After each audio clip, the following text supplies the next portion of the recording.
Welcome back! In the last lecture, we've discussed how Linux system stores the user's passwords. Now, it's time to talk about cracking them. Cracking the passwords means having the hash and trying to obtain the clear text password. There are two main ways someone can try to crack the passwords: using brute force or dictionary attack and using rainbow tables. A brute force attack consists of an attacker that uses an automated software that systematically checks all possible passwords until the correct one is found. This is in fact a trial and error process in which the hacker computes the hash of each word in a dictionary or a word list and then compares the resulting hash to the hash of the password. If the hashes are equal, the password has been found. This classical technique is simple and straightforward, but it takes a very long time when the used password is long enough. In fact, if you use a strong password, and that means a random password of at least 12 or 14 characters, consisting of letters, digits, and special characters, it's impossible to be cracked in a reasonable amount of time. Let's talk about rainbow tables. This is the second approach.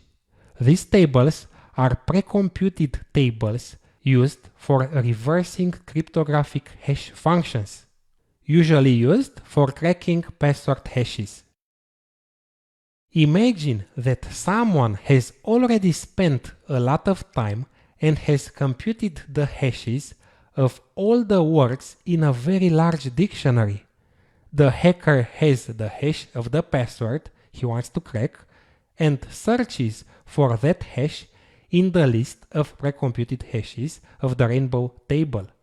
If it's there, he has cracked the password. This is a practical example of a space-time trade-off using less computer processing time and more storage than a brute force attack, which calculates a hash on every attempt. A brute force attack takes a lot of time, even years, but doesn't require a lot of storage, while a rainbow table requires a lot of space, many tens or hundreds of gigabytes. But it doesn't require a lot of time.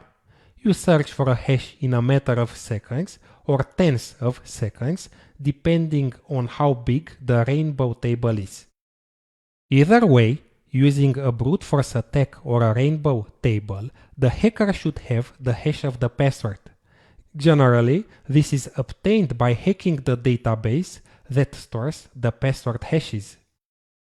Over the years, most of the biggest email or other service providers like Yahoo, LinkedIn, YouTube, or Adobe have had security breaches and their password databases stolen by hackers.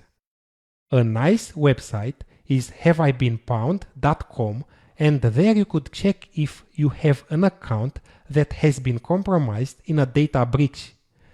If you find your email address in that list, it doesn't mean that the hackers have your password, but that they have the hash of your password and they could try to crack it offline. In this lecture, we've talked about the principles of cracking passwords. In the next lecture, I'll show you how to crack passwords using a brute force attack and John the Ripper.